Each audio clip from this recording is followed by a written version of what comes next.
under all circumstances, at all times, we are always in the present moment. So it's you know, here, I'm going to put my arms up. This is a dog's mouth. This is how trauma works. This is a dog's mouth. The dog bites you. This brain is going to tell you pull back automatically. If we do that, the hand's going to get shredded by the dog's mouth. What you do with trauma in neurological processes, and you jam into the dog's mouth, it releases, and then you can pull your hand up, right? So that's what I did. I went into the traumas. I owned my part in it. Co-created this. All of the traumatic affects, I co-created it, whether I recognize that I co-created it yet or not, right? And in setting that philosophy, all of the other things then became extensions of that. So it helped me relax. It gave me an empowerment position that included both, right? And so from that, it's like we talk about being in acceptance, right? So one way of that is the way you described, pausing, you know, letting yourself be with it, letting things still. That's great.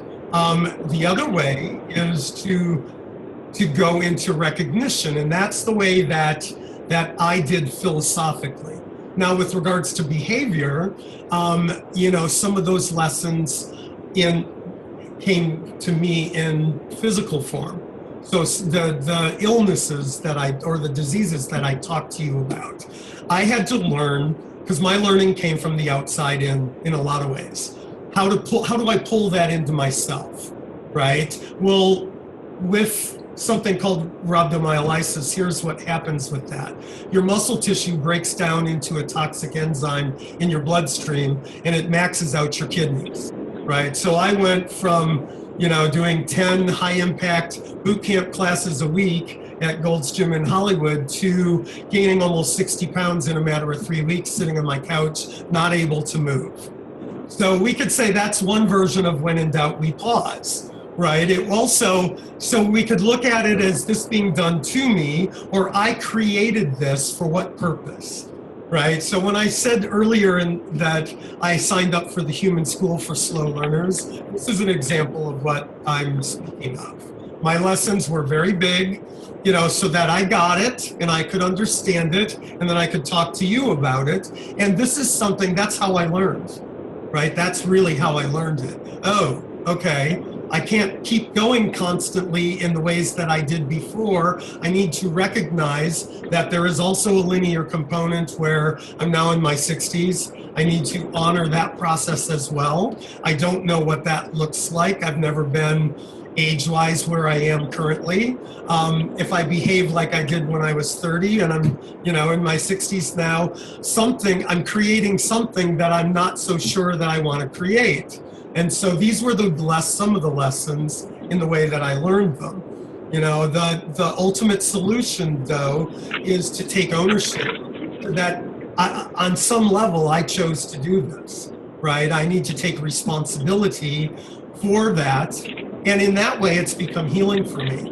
You know, the rhabdo is in remission, the alcoholism and drug addiction's in remission. The cancer that I currently have is another story, but that is something that I'm working with, right? And where my lines of demarcation are with that and where they're not.